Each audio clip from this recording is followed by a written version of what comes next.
नमस्कार। आरएसआईटी की परीक्षा जल्दी होने वाली है। आज इस वीडियो के अंदर हम आरएसआईटी परीक्षा की तैयारी के लिए कुछ प्रश्न उत्तरों को जानेंगे।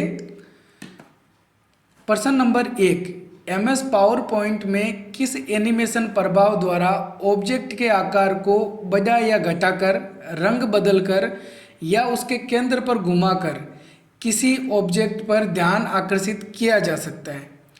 एंट्रेंस इफेक्ट, इम्फेसिस, एग्जिट या फिर मोशन पाथ। तो आपको सबसे पहले तो ये ध्यान में रखना है कि ये जो चारों यहाँ पे ऑप्शन दे रखे हैं, ये सारे एनिमेशन इफेक्ट पावर पॉइंट के अंदर मौजूद होते हैं। अब इनका जो यूज है वो इनको देख के भी आप समझ सकते हो कौन सा इफेक्ट क्या कार्य करने वाला है। जैसे एंट्रेंस के द्वारा किसी ऑब्जेक्ट को स्लाइड के अंदर एंटर करवाया जाता है। अब जैसे लिखा हुआ एग्जिट, एग्जिट यानी बाहर आना, तो इसके द्वारा किसी ऑब्जेक्ट को स्लाइड से बाहर भेजा जाता है। और मोशन पाथ इफेक्ट के अंदर क्या होता है कि जो ऑब्जेक्ट होता है उसको मूव करवाया जाता है स्लाइड पे एक जगह से दूसरी जगह पर। अब बचा है इम्फेसिस। तो ये जो इम्फेसिस इफेक्ट होता है, इसके द्वारा किसी ऑब्जेक्ट को उसी जगह पे घुमा सकते हैं, उसका कलर चेंज कर सकते हैं और उसके आकार को घटा या बढ़ा सकते हैं। तो सही आंसर इसमें क्या है? बी है। अब नेक्स्ट प्रश्न नंबर 2, निम्न में से सेकेंडरी मेमोरी का प्रकार नहीं है। यहाँ पे कौन सी सेकेंडरी मेमोरी नहीं है? Hard disk drive, RAM, optical disk या फिर यूएसबी पेन ड्राइव। तो इसके अंदर आपको सबसे पहले तो ये ध्यान में रखना है कि मेमोरी के कितने प्रकार होते हैं? 2 प्रकार होते हैं। कौन कौन से? प्राइमरी मेमोरी और सेकेंडरी मेमोरी। तो यहाँ पे सेकेंडरी मेमोरी के बारे में पूछा गया है। प्राइमरी मेमोरी जो होती है वो 2 प्रकार की होती है। कौन सी? रैम और रोम। तो इसमें रैम वाला ऑप्शन दे रखा है। रैम क्या होती है? प्राइमरी मेमोरी होती है, ये सेकेंडरी मेमोरी नहीं होती है। रैम की फुल फॉर्म क्या होती है? Random access memory. और रोम की फुल फॉर्म क्या होगी? Read only memory. अब ये भी ध्यान में रखना है, प्राइमरी मेमोरी, सेकेंडरी मेमोरी किसे कहा जाता है। जैसे यहाँ पे सेकेंडरी मेमोरी के बारे में पूछा गया है, तो जो मेमोरी सीपीयू में मदरबोर्ड पर लगी हुई होती है वो होती है प्राइमरी मेमोरी। रैम और रोम इसके उदाहरण हैं। इसके अलावा जो मेमोरी हम सीपीयू में अलग से अटैच करते हैं, जो मदरबोर्ड का हिस्सा नहीं है, वो मेमोरी होती है सेकेंडरी मेमोरी। जैसे hard disk drive, USB pen drive, optical disk या और इन अन्य इसके कई सारे प्रकार होते हैं। जैसे आपको कल ही बताया था कि ऑप्टिकल डिस्क कितने प्रकार की होती है? 3 प्रकार की होती है। कौन कौन सी? सीडी, डीवीडी और ब्लू रे डिस्क। तो ये भी आपको याद रखना होगा। अगला प्रश्न नंबर 3, MOOC की फुल फॉर्म क्या है? Massive open online course, multiple online open course, mega open online course, none of the above. तो इसमें सही आंसर है A, massive open online course MOOC की फुल फॉर्म होती है। अब एक चीज़ आपको ये ध्यान में रखना है कि यहाँ पर लिखा हुआ है ओपन ऑनलाइन। ये जो लिखा हुआ है यहाँ पर, इसमें कई बार ऑनलाइन ओपन लिखा हुआ मिल सकता है। मैसिव ऑनलाइन ओपन की जगह क्या लिखा हुआ मिलेगा? ऑनलाइन।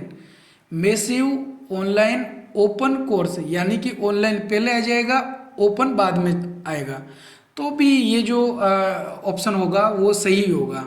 वैसे जब भी उदाहरण दिए जाएंगे तो या तो ओपन को पहले रखा जाएगा या ऑनलाइन, दोनों को एक साथ में आंसर के रूप में यहाँ पे नहीं दिया हुआ होगा विकल्प के रूप में। तो आप अच्छे से समझ जाओगे। अगला प्रश्न नंबर 4, MS एक्सेल 2010 के एक सेल में रख सकते हैं। सेल किसे बोलते हैं? जो चौकोर बॉक्स बना हुआ होता है। एक्सेल के अंदर इस प्रकार के बहुत सारे चौकोर बॉक्स बने हुए होते हैं जिसके अंदर हम कुछ टेक्स्ट को या अंकों को, जो कुछ भी हम डेटा एंटर करते हैं, वो इस प्रकार के बॉक्स में रखा जाता है। तो ऐसा ही जो चौकोर बॉक्स बने हुए होते हैं, इसी को हम बोलते हैं सेल। सेल में नंबर भी रख सकते हैं, टेक्स्ट भी रख सकते हैं, फॉर्मूला फंक्शन को भी रखा जा सकता है। सही आंसर क्या होगा इसमें? डी होगा, ऑल ऑफ द अबव। अगला प्रश्न नंबर 5, दस्तावेज में हाइपरलिंक डालने के लिए शॉर्टकट कुंजी क्या है? अगर हम कोई डॉक्यूमेंट बना रहे हैं, उस डॉक्यूमेंट में हाइपरलिंक लगाना चाहते हैं, तो इसकी शॉर्टकट कुंजी क्या होती है? Control H, control O, control K या फिर कंट्रोल जी। तो हाइपरलिंक लगाने की शॉर्टकट कुंजी होती है कंट्रोल प्लस के। अगला प्रश्न नंबर 6, कर्सर के बाईं तरफ के अक्षर को मिटाने के लिए किस कुंजी का प्रयोग करते हैं? डिलीट, बैक स्पेस, स्पेस या फिर एंटर। तो कर्सर के लेफ्ट साइड के अक्षर को मिटाने के लिए बैक स्पेस कुंजी का प्रयोग किया जाता है। और अगर हमको कर्सर के राइट साइड वाले अक्षर को मिटाना है तो उसके लिए हम डिलीट कुंजी का प्रयोग करते हैं। ये ध्यान में रखना है, यहाँ पे अगर बाएं की जगह पे दाएं लिखा हुआ होता तो सही आंसर क्या होता है? इसमें डिलीट होता है। तो आपको दोनों ही शॉर्टकट कुंजियाँ याद रखनी है, दोनों ही शॉर्टकट कुंजी एग्जाम में पूछी जाती है। डिलीट के द्वारा दाएं तरफ वाला अक्षर, बैक स्पेस के द्वारा बाएं तरफ वाला अक्षर मिटाया जाता है।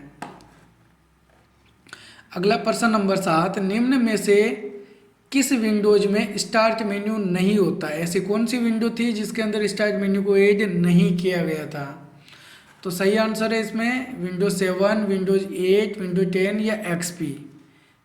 तो सही आंसर है इसमें बी, विंडोज 8। विंडोज 8 के अंदर स्टार्ट मेन्यू नहीं होता है।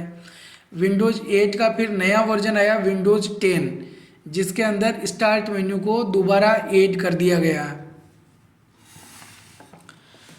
नेक्स्ट है प्रश्न number 8, UPI unified payment interface में पुश टेक्नोलॉजी का उपयोग कब किया जाता है? पैसा भेजने के लिए, प्राप्त करने के लिए, मोबाइल नंबर चेंज करने के लिए, बैलेंस चेक करने के लिए। तो पुश का मतलब क्या होता है? धकेलना, आगे खिसकाना, है ना। तो पुश कर रहे हैं यानी कि धकेल रहे हैं, पैसों को आगे भेज रहे हैं, यानी कि सही आंसर इसमें क्या है? ए, पैसा भेजने के लिए पुश टेक्नोलॉजी का प्रयोग किया जाता है। यूपीआई की फुल फॉर्म भी याद रख लेनी है, यूनिफाइड पेमेंट इंटरफेस। अगला प्रश्न नंबर 9, निम्न में से किसके द्वारा राजस्थान का एक नागरिक अपनी शिकायत दर्ज कर सकता है? टोल फ्री नंबर 181 के द्वारा, राजस्थान संपर्क पोर्टल के द्वारा, राजस्थान संपर्क मोबाइल एप्लीकेशन के द्वारा या फिर उपरोक्त सभी। तो अगर राजस्थान का कोई नागरिक अपनी शिकायत दर्ज करवाना चाहता है तो वो इनमें से कोई भी विकल्प काम में ले सकता है। तो सही आंसर इसमें उपरोक्त सभी हो जाएगा। प्रश्न नंबर 10, निम्न में से वेब ब्राउजर का उदाहरण है? कौन सा वेब ब्राउजर है? Microsoft word, Windows 10, Mozilla Firefox या फिर याहू। सही आंसर इसमें क्या है? सी, मोजिला फायरफॉक्स एक वेब ब्राउजर का उदाहरण है। वेब ब्राउजर किसे बोलते हैं? वेब ब्राउजर ऐसे सॉफ्टवेयर को कहा जाता है जिसके अंदर इंटरनेट चला सकते हैं। अगला प्रश्न नंबर 11, निम्न में से कंप्यूटर को भंडारण क्षमता, गति और प्रदर्शन के अनुसार वर्गीकृत किया गया है? CPU, monitor, printer, mouse, hardware, software, input output, super, mainframe, mini, micro या फिर उपरोक्त सभी। तो कंप्यूटर भंडारण क्षमता, गति और प्रदर्शन के आधार पर जो वर्गीकृत किए गए हैं उसमें सही आंसर क्या होगा? सी, सुपर कंप्यूटर, उससे छोटा होता है मेन फ्रेम, उससे छोटा मिनी कंप्यूटर और उससे छोटा होता है माइक्रो कंप्यूटर। अगला प्रश्न नंबर 12, निम्न में से कौन सा आउटपुट डिवाइस नहीं है? प्रोजेक्टर, प्लॉटर, कीबोर्ड या फिर माउस। तो कौन सा आउटपुट उपकरण नहीं है? कीबोर्ड नहीं है। कीबोर्ड क्या होता है? एक इनपुट डिवाइस होता है जिसके द्वारा कंप्यूटर में टेक्स्ट इनपुट किए जाते हैं, इसके अलावा कुछ कमांडें दी जाती है। प्रोजेक्टर क्या होता है? जिसके द्वारा हम एक बड़ी स्क्रीन पे चित्र देख सकते हैं। प्रोजेक्टर से जो किरणें निकलती है, जो लाइट निकलती है, वो जब किसी बड़े पर्दे पे, बड़ी दीवार पे पड़ती है तो उसके द्वारा हमको बड़े चित्र दिखाई देते हैं। प्लॉटर क्या होता है? प्रिंटर का एक बड़ा रूप होता है जिसके अंदर हम बड़े बड़े बैनर और नक्शे आदि प्रिंट कर सकते हैं। और मॉनिटर तो आप सब जानते ही हैं, जिसके अंदर हम कोई भी चित्र वगैरह देखते हैं, कंप्यूटर का जो प्राइमरी हम बोल सकते हैं डिवाइस होता है। अगला प्रश्न नंबर 13, किसी फोल्डर के अंदर बनने वाले फोल्डर को क्या कहा जाता है? Main folder, internal folder, best folder या फिर सब फोल्डर? तो किसी फोल्डर के अंदर बनने वाला फोल्डर क्या कहलाता है? सब फोल्डर कहलाता है। सही आंसर इसमें डी होगा। अगला प्रश्न नंबर 14, वीजीए केबल में कितने पिन होते हैं? 5, 8, 15 या फिर 20? सही आंसर है इसमें सी, 15 केबल होती है, 15 पिन होती है, सॉरी केबल नहीं है, पिन होती है। तो वीजीए की फुल फॉर्म क्या है, ये भी आपको ध्यान में रखना है। वीजीए की फुल फॉर्म होती है वीडियो ग्राफिक्स एरे। वीजीए की full form video graphics array. अगला प्रश्न नंबर 15, एमएस पावर पॉइंट 2010 में गलती से डिलीट की गई स्लाइड को दोबारा लाने के लिए किन शॉर्टकट कुंजियों का प्रयोग करते हैं? अगर हमने गलती से किसी स्लाइड को डिलीट कर दिया, उसको वापस लाना है, तो control D, control Y, control Z या फिर कंट्रोल के? इसमें सही आंसर क्या है? सी, कंट्रोल प्लस जेड के द्वारा हम डिलीट की गई स्लाइड को वापस ला सकते हैं। हम और भी इसमें बहुत सारे स्टेप बैक जाने के लिए भी कंट्रोल जेड का प्रयोग करते हैं। अगर आपने कंट्रोल जेड का प्रयोग किया है तो आपको अच्छे से पता होगा कि इसके द्वारा किस तरीके से हम जो कमांड दे रखी है, जो कार्य किया है, उससे हम बैक जाते हैं। और अगर इसको हम वापस लाना चाहते हैं तो कंट्रोल वाई बटन दबा के जो बैक गए हैं उनसे वापस आगे भी आ सकते हैं। कंट्रोल जेड जो बटन दबाते हैं, इस प्रक्रिया को कहा जाता है अंडू, और कंट्रोल वाई वाली जो प्रक्रिया है इसको हम बोलते हैं रीडू। अगला प्रश्न नंबर 16, एमएस एक्सेल 2010 में फिल्टर टूल को लागू करने के लिए किस शॉर्टकट कुंजियों का प्रयोग करते हैं? Control shift L, control shift F, control Alt F या फिर कंट्रोल स्पेस? तो इसमें सही आंसर है ए, कंट्रोल शिफ्ट एल के द्वारा माइक्रोसॉफ्ट एक्सेल में फिल्टर टूल को लागू कर सकते हैं। प्रश्न 17, निम्न में से ई कॉमर्स वेबसाइट का एक उदाहरण है? अमेजोन, फ्लिपकार्ट, यूआईडीआई या फिर ए और बी दोनों? सही आंसर क्या है इसमें? अमेजोन भी है, फ्लिपकार्ट भी है, यानी कि डी, ए और बी दोनों। अगला प्रश्न नंबर 18, माइक्रोसॉफ्ट वर्ड में पैराग्राफ की सभी लाइनें दाएं बाएं दोनों तरफ से एक सीध में रखने के लिए किस टूल का प्रयोग किया जाता है? बोल्ड, सबस्क्रिप्ट, जस्टिफाई या फिर बुलेट्स? तो पैराग्राफ को अगर हम दाएं और बाएं दोनों तरफ से एक सीध में रखना चाहते हैं तो उसके लिए हम जस्टिफाई वाले टूल का प्रयोग करते हैं। अगर हमको केवल लेफ्ट साइड से एक सीध में रखना है तो अलाइन टेक्स्ट लेफ्ट का प्रयोग करते हैं। केवल राइट साइड में एक सीध में रखना है तो अलाइन टेक्स्ट राइट का प्रयोग करते हैं। इसके अलावा सेंटर में भी रखा जा सकता है पेज में, और दोनों तरफ से एक सीध में रखना हो तो जस्टिफाई का प्रयोग करते हैं। अभी जैसे यहाँ पे देख सकते हैं ये तीनों लाइनें जो हैं वो जस्टिफाई हो रखी है।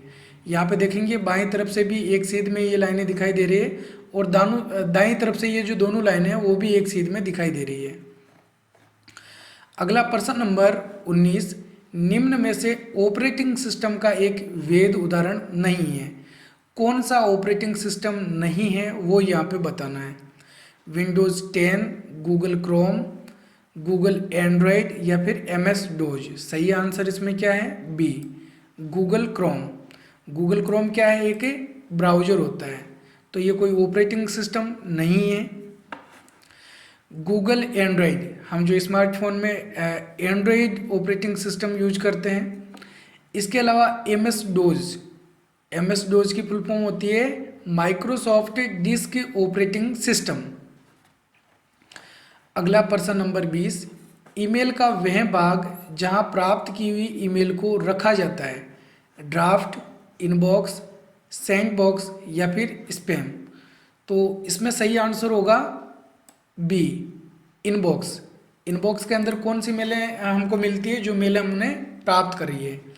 ड्राफ्ट के अंदर कौन सी मेलें हैं? जो अधूरी मेलें अभी तक हमने भेजी नहीं है, भेजने के लिए बनाई थी लेकिन भेजी नहीं है, क्लोज कर दिया था। सेंड बॉक्स के अंदर कौन सी मेलें रहती है? जो हमने किसी को भेज दी है। स्पैम के अंदर जो अवांछित मेल है जिसको हम प्राप्त करना नहीं चाहते हैं वो स्पैम फोल्डर के अंदर सेव रहती है। तो ये थे आज के इस वीडियो के अंदर हमारे 20 मोस्ट इम्पोर्टेंट प्रश्न उत्तर। उम्मीद है आपको पसंद आए होंगे। अगर आपको हमारे ये वीडियो पसंद आए तो वीडियो को लाइक और हमारे चैनल को सब्सक्राइब जरूर करें। हम इस चैनल पर इसी प्रकार के और भी आगे वीडियोस लाते रहेंगे ताकि आपकी RACAT की जो परीक्षा है वो अच्छे से हो सके और आप ज़्यादा से ज़्यादा अच्छे नंबरों से पास हो सको। तो मिलते हैं एक और नई वीडियो में, तब तक के लिए जय हिंद जय भारत।